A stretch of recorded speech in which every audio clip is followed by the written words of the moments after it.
Hola, buenos días y bienvenidos en abc.es, en Top View. Después de haber entrevistado a los responsables económicos de los partidos principales en las últimas elecciones, es decir, Ciudadanos, PP y el PSOE, hoy estoy aquí con Alicia Coronil, que es directora de Economía del Círculo de Empresarios, y haré las mismas preguntas a Alicia sobre los temas económicos que en cualquier manera son determinantes para el desarrollo de España en los próximos meses.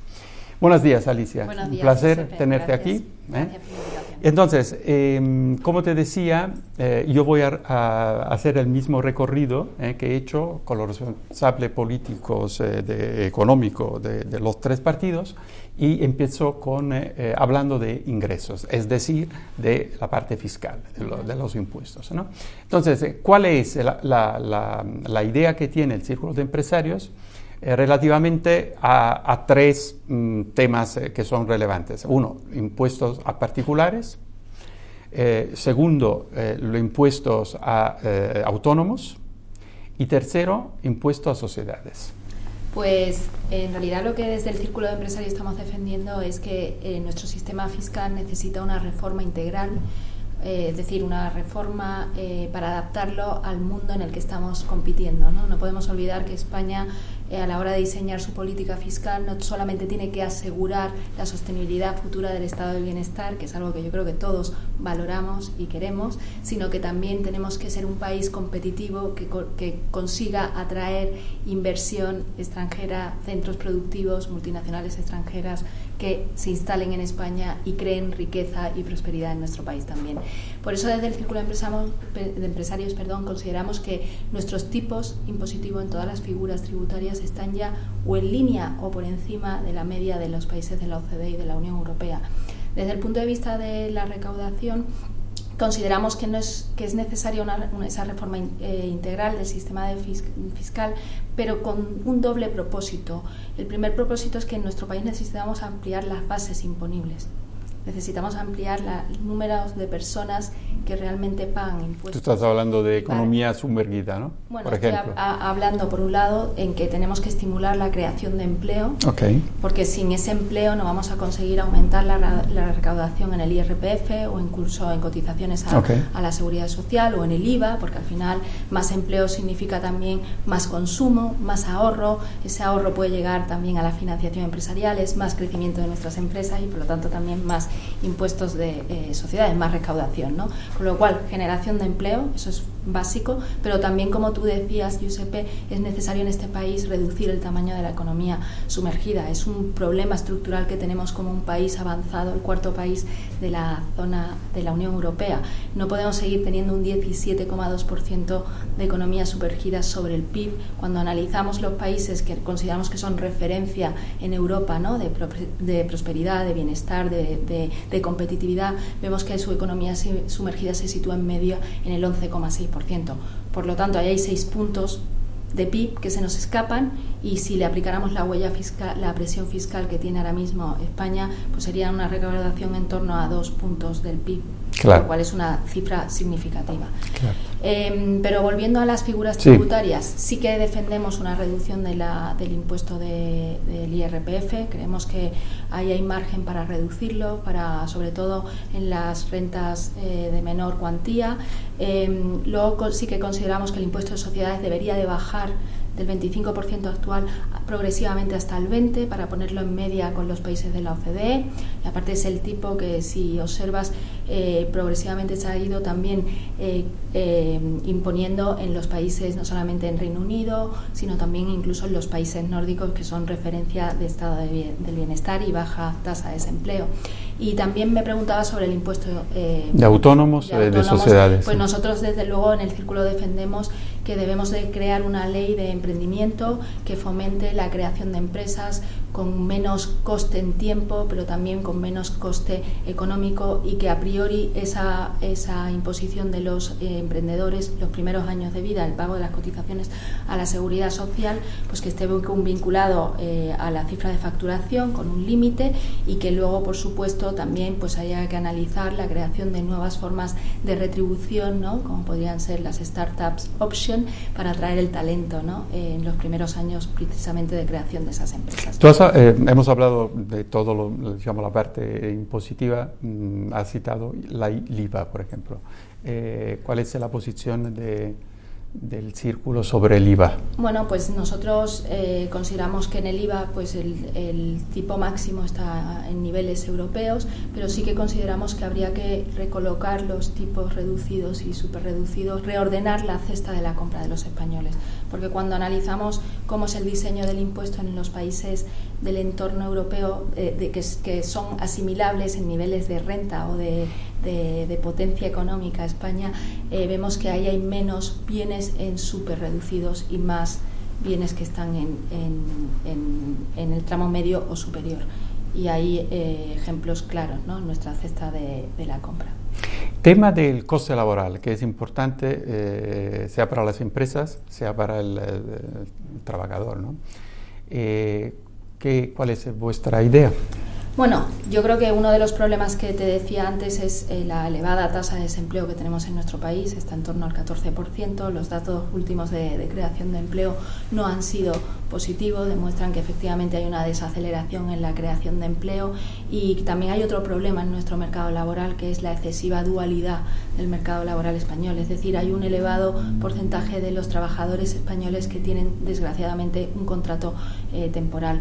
Por eso consideramos en el Círculo que hay que hacer una reforma laboral integral nuevamente del sistema laboral para adaptarlo también a los nuevos tiempos, a los nuevos requerimientos y modelos de negocios que están surgiendo con la transformación digital. No podemos olvidar esa realidad. Por eso defendemos que haya solamente 3 tipos de contrato: el indefinido, uno por necesidades, que estaría vinculado porque por circunstancias empresariales temporales hay sectores que en determinadas épocas del año necesitan, ¿no?, contratar más personas, pero solamente es un efecto temporal, ¿no? Y un último contrato que es juvenil, de formación, donde los jóvenes españoles reciban una remuneración salarial, pero vinculada también a una formación que mejore el nivel de empleabilidad. Pero para eso también pensamos que hay que hacer también 2 cosas.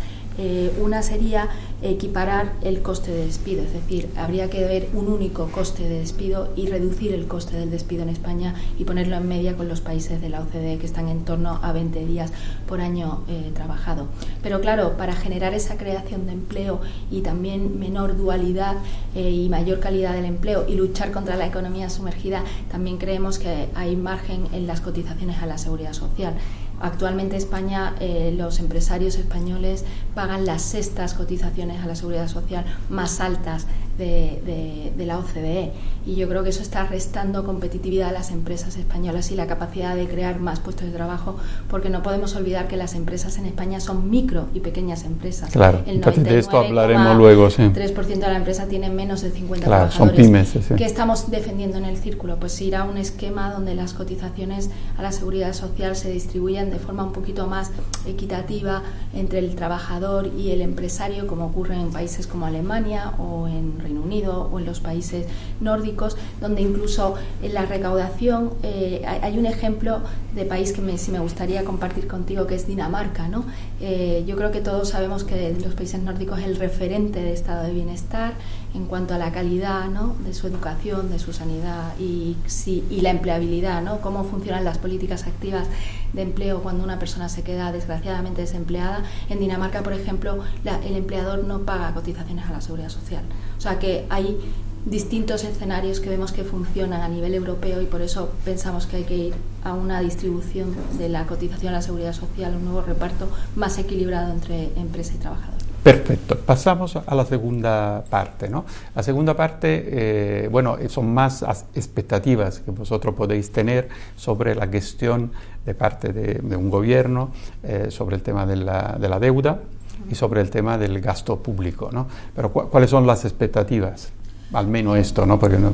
Bueno, yo creo que lo que nos preocupa es que se mantenga esta inestabilidad política, esta falta de gobierno, porque no podemos olvidar que ya estamos volviendo a perder un año en términos de consolidación fiscal, es decir, en conseguir reducir el déficit público, conseguir que haya reducir el déficit estructural, que haya un superávit primario y empezar a pagar deuda, ¿no? Porque una deuda pública que ya está en torno al 98, 99%. Además, con la ventaja de tener toda una actividad del Banco Central Europeo que ha ayudado muchísimo a todos los países, ¿no? Sí, y también en un entorno en el que estamos viendo que la política monetaria hay un poco de dudas, ¿no?, sobre cuál va a ser su nivel de eficiencia futura en un caso de una recesión económica. Claro, sobre todo porque es tan vaca. Exacto, claro. No hay margen de maniobra desde el punto de vista de los tipos.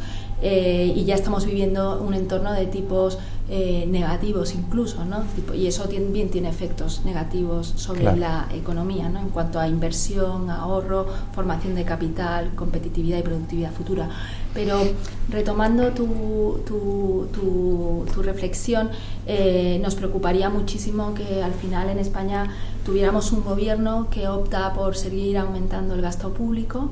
Vemos que ahora mismo una parte del crecimiento de esa demanda interna está impulsada por ese crecimiento del gasto público, cuando tenemos un nivel de deuda pública del 98% y que esa financiación de ese gasto público adicional se base en subir impuestos, ¿no? Porque al final esa subida de impuestos repercute en las clases medias y trabajadoras, es decir, lo pagamos todos, ¿no? Claro. En un momento en el que estamos saliendo de una crisis económica severa, donde todavía se mantienen niveles de desempleo muy altos y donde las familias y empresas han hecho un esfuerzo enorme para que este país recupere el crecimiento económico y también para reducir sus niveles de endeudamiento.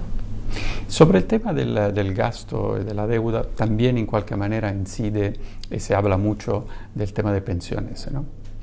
Entonces ahí luego lo hablaremos cuando hablaremos de inversiones del Estado, ¿no?, de iniciativas para dinamizar la economía. El tema de las pensiones es un tema muy delicado, ¿no?, porque la esperanza de vida crece, porque tenemos siempre menos niños y por lo tanto quien paga la pensión a los pensionados, a los jubilados, ¿no? Entonces, sobre el tema de pensiones, luego, repito, hablaremos de la parte de cómo probablemente reformar, pero ¿os preocupa este coste, en el fondo, de las pensiones que inciden en la deuda, en el gasto? Bueno, yo creo que es una noticia muy positiva el que los españoles cada año vivamos más tiempo, ¿no?, la longevidad, y también es una noticia positiva el que la pensión media en España cada vez crezca más, porque eso quiere decir que los españoles han tenido una vida profesional más larga, ¿no?, y con mejores salarios, ¿no? Luego es un indicador también del progreso económico y social que hemos vivido en estos 40 años, ¿no?, de democracia que hemos disfrutado. Pero claro que nos preocupa. ¿Por qué? Porque actualmente el sistema no es sostenible desde el punto de vista financiero. Como tú decías, no hay un reemplazo generacional. La tasa de fertilidad en España está en mínimos, 1,25. Es un reto, creo que es un problema al que nunca hemos tenido que dar respuesta y es vital darle solución. Es decir, yo creo que desde el Círculo pensamos que hay que llevar a cabo políticas económicas que también impulsen la tasa de natalidad en este país, es esencial, pero también creemos que hay que hacer una reforma estructural del sistema, pero también la solución es holística, vuelvo a lo mismo, es crear empleo, porque también más personas como población activa ocupadas están cotizando, hacen sostenible el sistema, pero también es necesario reducir el tamaño de la economía sumergida, como te comentaba, con lo cual al final las soluciones son holísticas. Yo creo que para solucionarlo, además de la reforma integral del sistema, tenemos que actuar en distintos ámbitos de la economía y de la sociedad española. Hablando de la última parte, ¿no?, de las iniciativas para dinamizar la economía, ¿no? Es una economía que seguramente va mejor de las otras economías en este momento en Europa, pero que empieza a tener señales de ralentizaciones, ¿no?, constantes además. Entonces, yo por ejemplo, una pregunta que he hecho es si los políticos o los economistas de los partidos veían un sector en particular o una iniciativa en particular para España, para que España fuera más competitiva. Porque ahora el tema todo se juega en términos en la globalización, en términos de competitividad. Como decías tú, tiene que atraer inversión, tiene que atraer empresas para que abren plantas para poder trabajar, plantas o ofrecer servicios, lo que sea, ¿no? Entonces, el tema de la competitividad del país, conociendo muy bien el país, el círculo de empresarios, porque evidentemente representa el sistema productivo, ¿cómo ve, decimos, qué tipo de iniciativas se tendrían que tomar para que España fuera más competitiva? Bueno, yo creo que en primer lugar tendríamos que apostar por una reforma que es a largo, que es la educación. Nuestro sistema de educación tiene que ser mucho más eficiente y más competitivo. Tenemos que formar al talento en los requerimientos, en las habilidades, en los conocimientos que está demandando no solamente la economía española, sino el mercado global. Estamos en un cambio de una transformación absolutamente en todos los planos, tecnológico, medioambiental, socioeconómico, de distribución empresarial a nivel global, y para responder a esos retos, que son oportunidades también, tenemos que tener una nueva educación y un talento que tenga otra mentalidad, ¿no? Otra forma de analizar los retos y los problemas. Lo segundo, yo creo que es necesario realizar reformas estructurales. No podemos optar por la política fiscal. Este país no tiene margen de maniobra desde el punto de vista fiscal. ¿Y qué reformas estructurales consideramos que son necesarias también para mejorar la competitividad? Bueno, pues yo creo que una es mejorar el dinamismo de nuestro tejido empresarial. Es decir, crear una ley de emprendimiento o de creación de empresa que permita que aparezcan nuevas empresas con una fiscalidad interesante, con un mercado laboral interesante, haciendo reformas como Macron, ¿no?, en Francia, que está consiguiendo que Francia se convierta ahora en un hub de innovación, de atracción de empresas, de startups, de proyectos de innovación, y que eso al final genera crecimiento, sí, ¿no? Claro. Y además en sectores que está demandando la economía global. Y también creo que es necesario reformar el marco regulatorio, fiscal y laboral, porque está lastrando el crecimiento también de las empresas españolas. Si queremos ser más competitivos, más innovadores, tener más capacidad de salir al exterior, producir bienes y servicios cada vez con más valor añadido, también necesitamos empresas de mayor tamaño, ¿no? ¿Por qué? Porque ellas son las que tienen más capacidad de innovar, de acceder a la financiación, de formar, retener y atraer al talento, y también de salir al exterior. Claro. Con lo cual, al final, yo creo que uno de los grandes olvidados en estos programas electorales y debates es el concepto empresa, ¿no? ¿Qué podemos hacer por las empresas españolas, ¿no?, como fuente de generación de empleo, pero también de innovación, internacionalización, marca país, ¿no? Claro. Y competitividad. No, además, quiero decir que España se caracteriza, y lo comentaba también con ellos, se caracteriza para tener grandes empresas multinacionales y pymes. Es decir, le falta un número, existen las empresas medianas, pero le falta un número adecuado, porque más empresa mediana, más empleo seguro. Esto es obvio, ¿no? Efectivamente, y sobre todo cuando las estadísticas te dicen que la empresa mediana española es más productiva, claro. que la inglesa o que la americana, y está al mismo nivel solo que la alemana. Se necesita que sea más. Exacto, solo necesitamos que haya más. Es decir, que se fomente, se apoye el crecimiento. Pero te quería preguntar, que esto también lo he hablado con los políticos, ¿por qué una empresa, una pyme, no pasa a ser mediana? Existen trabas burocráticas, existen mayor costes, yo sé que existen las dos cosas.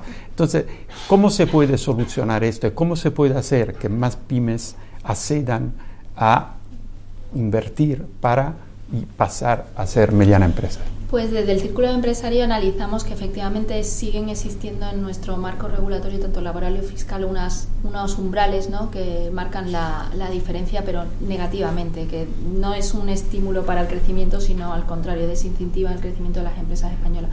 La primera cifra serían los 6 millones de euros, que es que viene de la década de los 80, donde efectivamente facturar 1.000 millones de pesetas una empresa al año era una gran empresa. Claro, ahora pero cambia. Actualmente 6 millones es una cifra, bueno, muy buena, pero no eres una gran empresa, eres más una pequeña o casi, empiezas a ser a lo mejor mediana, ¿no?, pero eres sobre todo pequeña. Y ahí pensamos que esa cifra, ¿por qué no la subimos? La elevamos hasta los 20 millones de euros. Sí, porque cada vez que sale la cifra de facturación salen cotizaciones, impuestos. Claro, porque suponen pagar más impuestos en sociedades, más obligaciones estos son los problemas, ¿no? Exacto. ¿Y por qué decimos 20? Porque la cifra media de la empresa mediana española es 28 millones de euros. Ahí estaríamos ya dándole un tamaño, ¿no?, desde el punto de vista financiero a la empresa para efectivamente estimular su crecimiento. Y la segunda cifra que observamos, que es un umbral, es el número de empleados. A partir de 50 trabajadores en España, pues la ley obliga a que tienes que crear un comité de empresa, tener liberados, dar más información, y al final, ¿cuál es la diferencia desde el punto de vista de una empresa que pasa de 49 a 50? A lo mejor financieramente no puedes soportar esos costes que supone la creación de ese comité de empresa, esos liberados o esos requerimientos adicionales, ¿no? Por eso desde el Círculo Empresario defendemos que esa cifra se eleve a 100 trabajadores, que es un poco lo que ocurre en países como Suecia o Alemania, donde el comité de empresa como tal aparece en empresas donde ya hay un número mayor de trabajadores. En términos de contratos con los trabajadores, ¿no?, se habla de contratos colectivos, de contrato empresa a empresa. ¿Ahí cuál es vuestra posición? Bueno, nuestra posición en el Círculo es que lo que debe de prevalecer es la negociación a nivel empresarial, porque si la elevamos a nivel sectorial, a lo mejor las condiciones que se pactan a nivel sectorial para una empresa que está en una mala situación financiera, ¿no?, o que no tiene asegurada su viabilidad, pueden todavía reducir el proyecto empresarial. De esta forma, si yo lo pacto a nivel empresa, tanto empresario como trabajadores son conscientes de la realidad de esa empresa, de su capacidad de crecimiento, de cómo ha mejorado o no su productividad, ¿no?, y por lo tanto yo creo que se ajusta más esa negociación cuando lo haces a nivel empresa que cuando lo elevas a nivel sectorial. Digitalización y robótica, que son dos temas del cual se habla mucho, pero ya se empiezan a ver efectos, sobre todo en el empleo, sobre todo porque todavía no han aparecido los nuevos trabajos. Existe una diferencia, lo hablabas antes, entre demanda y oferta en términos de formación, ¿no? Y entonces, el gobierno, el Estado, tiene que hacer algo, o es una responsabilidad exclusiva de las empresas, esto de estar al día en el tema de la digitalización, en el tema de la robótica, pero al mismo tiempo también de formar, por ejemplo, los empleados que se quedan obsoletos, ¿no?, respecto a las nuevas tecnologías. ¿Cuál es la visión? Pues yo creo que la visión es que debe ser una tarea compartida. Yo creo que ante un reto que es la digitalización, la robotización, los cambios sociales y económicos que vienen en esta ola de cambio, las soluciones pasan si cooperamos. Yo creo que hay que apostar por mayor colaboración público-privada, más diálogo entre empresa y gobierno o administraciones públicas, para que la administración pública conozca la realidad de la empresa y viceversa, ¿no? Porque también esto es un problema que afecta a la administración pública, ¿no? Y por eso yo creo que evidentemente las empresas de mayor tamaño tendrán más capacidad de dotar a sus empleados o darles la posibilidad de que se puedan adaptar, ¿no?, o transformar, ¿no?, a nuevos puestos o a ocupar nuevas posiciones, pero eso no es la realidad de una micro o pequeña empresa. Por eso a mí me parece relevante el papel de la administración pública, y yo creo que algo que tiene que mejorar en nuestro país son las políticas activas de empleo.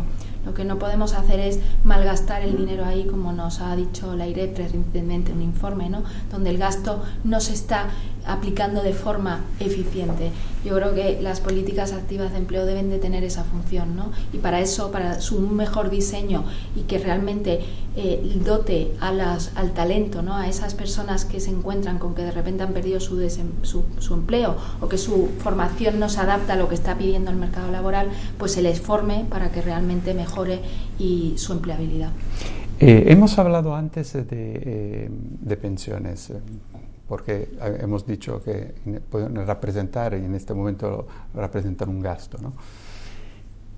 ¿Qué tipo de reforma vosotros imagináis? Porque existen pensiones públicas, podrían existir pensiones privadas, en realidad existen, si se quiere, ¿no? ¿Qué papel puede tener la empresa en esto? Y esto se conecta a otro tema, que es el tema de la esperanza de vida que crece, la edad de la jubilación, mucho tiempo desde el momento de la jubilación hasta el final de la vida, y por lo tanto un desperdicio en el fondo también de experiencia. Y luego hemos dicho el empleo juvenil, ¿no?, que es los niños también, ¿no? Bueno, pero de esto hablamos, de los niños hablamos en un segundo momento.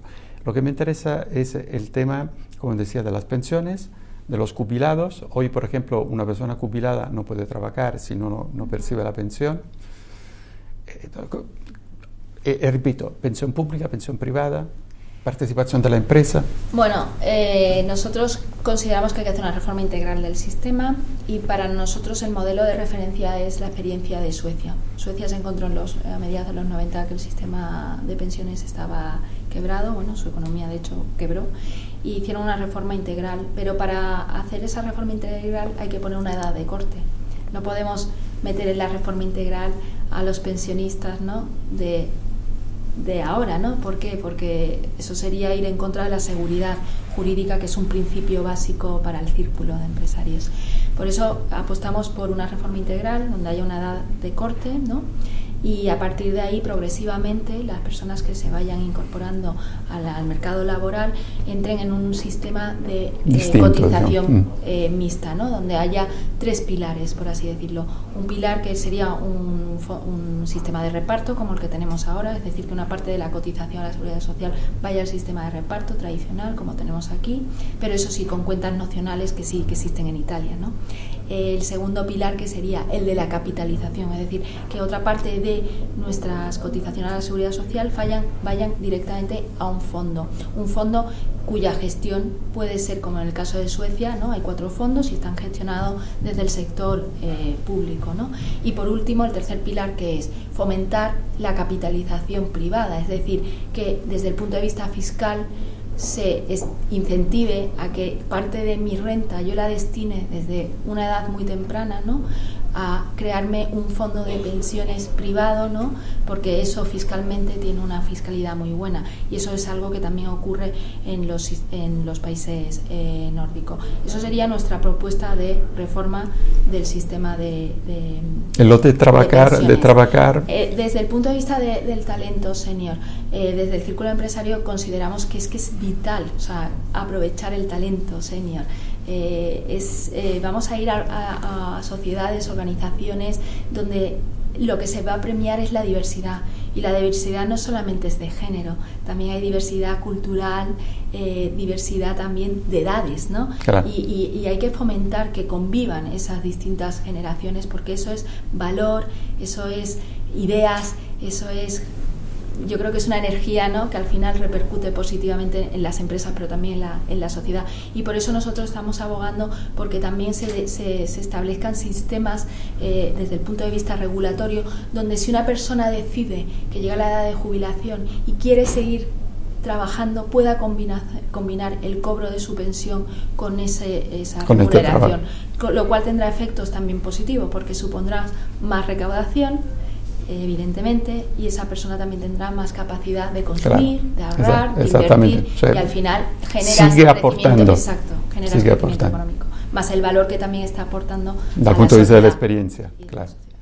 Bene, última pregunta sobre el tema del envejecimiento de la población debido a no tanto a la fertilidad cuanto a la voluntad, por problemas que evidentemente económicos de parte de muchas jóvenes parejas de hacer niños, ¿no?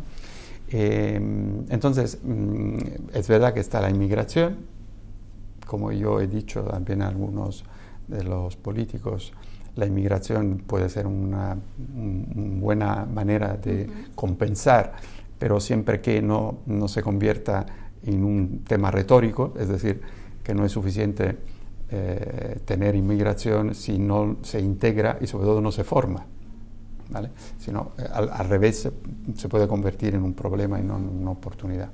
Pero independientemente de la inmigración, y considerando también que ha cambiado el mundo con la tecnología dal punto de vista de la movilidad, entonces también puede favorecer la conciliación. ¿Cómo veis, primero, lo de que las empresas tienen que hacer fichar a la gente en un momento en el cual se está en cualquier manera imponiendo, o se va a imponer seguro, el tema de la movilidad? ¿Y qué se puede hacer para qué tipo de incentivaciones se tienen que dar a las familias, a las jóvenes familias, para que tengan más niños?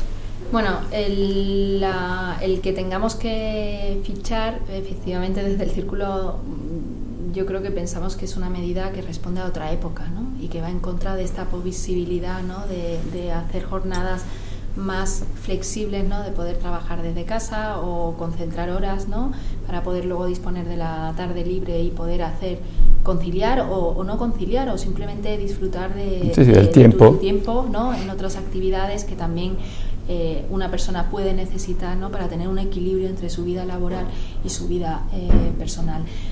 Pero evidentemente yo creo que es necesario mejorar la tasa de natalidad en España, y aquí volvemos a lo de antes.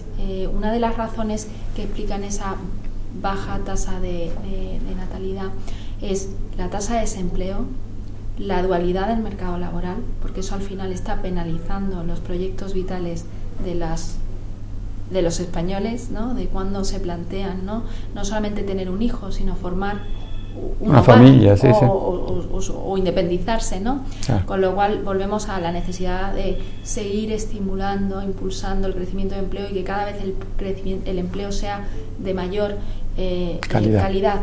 Pero también es necesario diseñar medidas que fomenten o que premien el que las familias tengan hijos, ¿no? Y da igual el modelo de familia, ¿no?, ya sea monoparental o no. Y para eso hay experiencias de países que han sido conscientes de que había que crear un crecimiento económico y un estado de bienestar con un equilibrio intergeneracional. Es decir, no podemos basar el estado de bienestar solo en garantizar la sostenibilidad de las pensiones o de la sanidad, ¿no? También es necesario garantizar que la gente puede, ¿no?, desarrollar sus proyectos familiares, ¿no? Y ahí desde el Círculo estamos defendiendo, pues por ejemplo, que hay que cambiar los permisos de paternidad. Los permisos parentales deberían de ser de la misma duración para hombres y mujeres y no transferibles. Otra medida que defendemos es que hay que ampliar la red de guarderías de 0 a 3 años. Es una de las cosas que nos está faltando en nuestro sistema educativo en España, y es una necesidad. Y también estamos defendiendo, como ocurre en Francia, que las familias se puedan desgravar fiscalmente gastos relacionados con el cuidado o la crianza de sus hijos. Es decir, que si necesitan llevar al niño a una guardería, pues que eso desgrave, o si necesitan tener una persona en sus casas que cuide a esos niños, pues que eso también desgrave. Y por supuesto también medidas fiscales para que las empresas puedan también crear guarderías o ofrecer a sus trabajadores este tipo de medidas. Pero también hay que hacer un cambio de mentalidad, ¿no? Yo creo que necesitamos racionalizar también los horarios en nuestro país, ¿no? Creo que siguen sin ser muy racionales. Creo que la muestra fue el debate electoral de la otra noche, ¿no? Un debate que empieza a las 10 de la noche. Eso no es señal de que también nuestros horarios deberían de racionalizarse. Bien, para acabar, Alicia, una curiosidad. ¿Qué esperáis? ¿Cuál es el deseo que tenéis al acabar las elecciones y tal? Porque uno de los temas que tú has empezado hablando, y luego conozco muy bien el presidente del Círculo, es que las empresas necesitan estabilidad y necesitan un plan. Y además un plan de medio a largo. O sea, y además no es solo las empresas, un país se necesita un plan de medio a largo. Entonces, ¿cuál es vuestra esperanza después de las elecciones? Bueno, nuestra esperanza es que realmente por fin tengamos un gobierno fuerte, ¿no? Estable, sobre todo estable. Yo utilizaría más la palabra estable que fuerte, porque, bueno, fuerte para mí, liderazgo fuerte a veces no es positivo. Y sobre todo un gobierno que haga las reformas estructurales que este país realmente necesita, porque estamos en un momento de transición económica, seguimos teniendo problemas estructurales, ¿no? que lastran el bienestar social español y también nuestra capacidad de crecer. Somos un país con un enorme potencial. Yo creo que potencia no nos falta, lo hemos demostrado a lo largo de estos 40 años de historia, y yo creo que un gobierno que sea reformista pero también realista y que tenga visión de largo plazo. Perfecto. Bueno, con este deseo vamos a ver lo que va a pasar y esperamos que se cumpla este deseo. Muchísimas gracias, Alicia.